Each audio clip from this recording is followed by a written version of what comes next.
Johannes 10 vers 28 tot 30.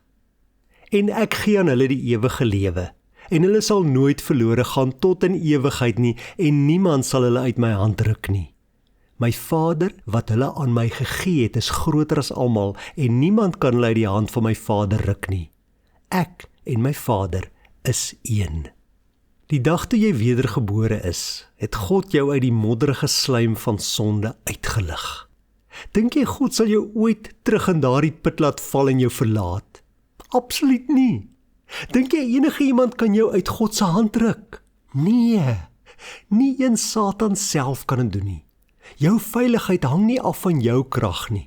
Dit hang geheel en al van God se krag af. Niemand kan jou steel nie. Jou grootste skuiling teen Satan se aanvalle is by God, is by Jesus. Weet vandag, dit maak nie saak hoe jy voel nie, dit maak nie saak watter probleme jy moet face nie, God is met jou. Selfs in jou ergste beproewinge is hy daar.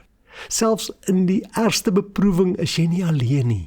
Selfs in die dood is jy veilig. God het vir jou die ewige lewe gegee.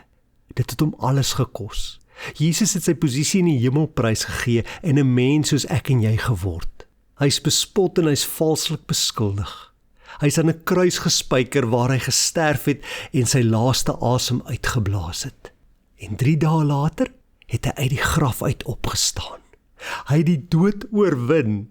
Hoekom? Om vir jou die ewige lewe te gee. En Jesus is nou by jou. Die lewende Here is by jou. Hy is met jou en niks kan jou van hom en van sy liefde skei nie. Wanneer ons kwesbaar en onseker voel, is dit slegs omdat ons nie in Jesus en in sy woorde bly nie. Geniet sy woorde, vandag en elke dag.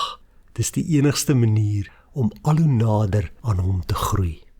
Here Jesus, baie dankie dat U vir my die ewige lewe kom gee. Dankie dat U alles kom doen het, dat U U lewe prys gegee het en die dood oorwin het, sodat ek die ewige lewe kan hê.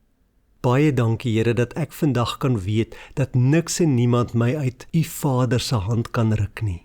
Ek kan bid U en ek kom lê my lewe voor U neer en vra dat U vandag vir my die krag sal gee om net vir U te leef.